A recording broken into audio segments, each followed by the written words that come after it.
주양교회 성도 여러분 안녕하세요. 신예진 전도사입니다. 7월 5일 화요일 주 만나는 불평의 말을 폐기하라 라는 제목으로 본문은 민수기 11장 1절에서 15절까지 말씀입니다.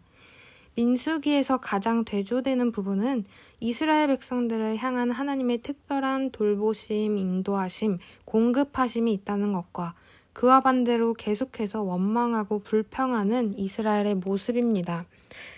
오늘 본문에서도 하나님의 인도하심을 따라 행진하던 이스라엘은 원망의 말을 쏟아내기 시작합니다.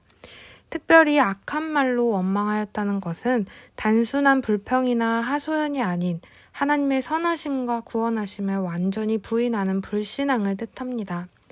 그들을 친히 구원하시고 인도하신 홍해를 가르시고 구름기둥 불기둥으로 은나팔과 언약궤로 인도하신 하나님을 부인하고 원망하는 것입니다.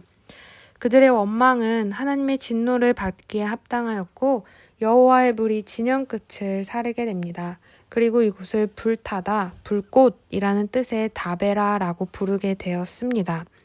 원망은 하나님의 진노를 불렀습니다. 오늘 이 사건을 통해 얻게 되는 교훈을 두 가지로 나누어 살펴보기 원합니다. 첫 번째는 은혜를 기억해야 한다는 것입니다. 이스라엘 백성들의 원망은 출애굽 이후 처음이 아니었습니다. 출애굽기 15장에서 홍해를 건너는 기적을 경험한 뒤 단 3일 만에 하나님을 원망하는 장면이 나옵니다. 이스라엘 백성들은 물이 없었고 마라에 이르러 물을 찾았지만 그 물은 너무 써서 마실 수가 없었습니다. 그로 인해 이스라엘은 하나님을 원망합니다. 불과 3일 전 큰 동풍으로 홍해를 가르시고 물을 벽처럼 세우시며 마른 땅을 건너가게 하셨던 하나님의 구원을 경험했음에도 말입니다.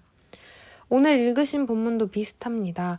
바로 앞에 10장에서의 내용은 언약궤가 그들을 앞서가고 여호와의 구름이 그들과 함께했다는 하나님의 은혜의 기사입니다. 그런데 이스라엘은 11장에 와서 하나님을 원망합니다. 행진은 고되고 배도 고프고 애굽에서 먹었던 맛있는 것들이 생각나고 눈앞엔 끝없는 광야만 보이고 육적인 가난함과 곤고함은 하나님을 원망하게 하였습니다. 그들의 원망은 지도자인 모세에게 큰 부담을 주었고 모세도 그들을 감당할 수 없는 지경에 이르렀습니다. 자신을 죽여달라고 할 정도로 말입니다. 원망은 은혜를 잊을 때 나옵니다. 홍해를 가르신 하나님을 잊어버릴 때, 구름기둥, 불기둥으로 인도하시는 하나님을 잊어버릴 때, 나의 죄 대신에 십자가에 못 박히신 예수님을 잊어버릴 때, 삶의 곤고함 가운데서 하나님을 원망하게 됩니다. 몸이 피곤하고 지칠 때, 해야 할 일이 너무 많아 감당하기 어려울 때, 도저히 불가능해 보일 때, 돈이 없을 때, 건강이 악화되었을 때, 인간관계가 틀어졌을 때, 기도 제목이 이루어지지 않았을 때 하나님을 원망하는 것입니다. 원망스러운 상황 가운데 하나님의 은혜를 기억하면 원망은 기도가 됩니다. 사무엘의 어머니 한나처럼, 시편 속 다윗처럼, 욥처럼 말입니다. 그들의 기도의 마지막이 찬양으로 끝나는 모습을 보게 됩니다. 모든 곤고한 상황 가운데서 하나님의 은혜를 기억하며 그 은혜에 의지하여 기도할 때 우리의 입술은 원망이 아닌 찬양과 감사가 나오게 될 것입니다.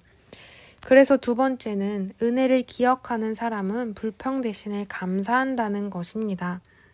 이스라엘 백성들은 밥투정을 시작했습니다. 5절에서 6절입니다. 그런데 이 구절에 이상한 것이 있습니다. 애굽에 있을 때 값없이 생선과 오이, 참외, 부추, 파, 마늘을 먹은 것이 생각난다. 정말 값없이 먹은 음식들이었던가요? 노예로 매일같이 울부짖으며 처절하게 얻었던 것들 아닌가요? 은혜를 잊으니까 과거가 왜곡되기 시작합니다. 오히려 예전이 좋았지, 오히려 하나님 만나기 전이 더 살기 편했어. 죄의 종으로 살던 때를 그리워하게 되는 것입니다. 매일같이 부어주시는 하나님의 은혜가 더 이상 느껴지지 않기 때문입니다. 또 볼까요?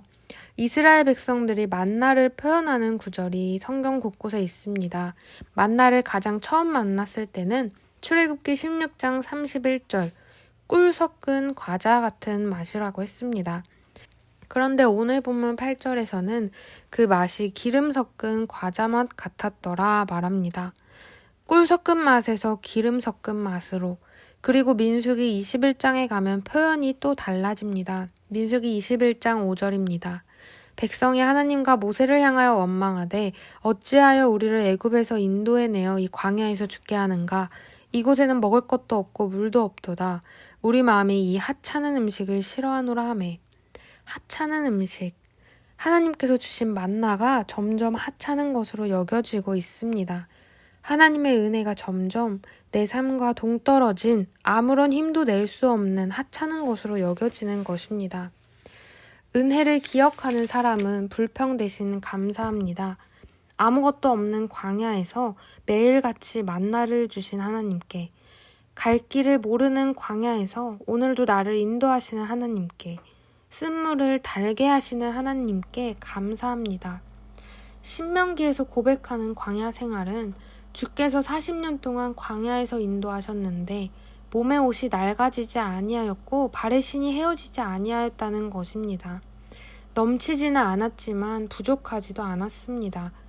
하나님께서는 도저히 감사가 나오지 않는 상황에서도 감사하며 순종하는, 내게 이미 족한 그 은혜를 누리는 백성의 삶을 원하십니다.